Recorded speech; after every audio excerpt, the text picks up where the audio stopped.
নমস্কার, দেবনাথ বাড়ি হেসেলে থাকলো আজকে নতুন একটা রেসিপি, শাপলা দিয়ে মোরলা মাছের চচ্চড়ি।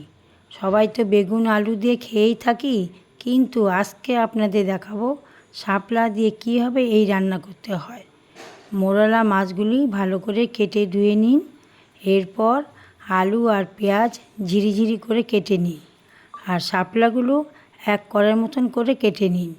তারপর মাছগুলো ওই কেটে রাখা আলু, শাপলা, পেঁয়াজ, নুন, হলুদ, গোটা জিরে বাটা, লঙ্কা বাটা আর কাঁচা সর্ষের তেল সব দিয়ে মেখে নিন।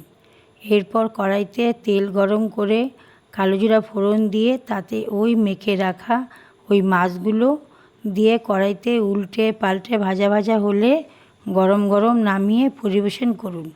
কেমন লাগলো আপনাদের কমেন্ট করে জানাবেন কিন্তু।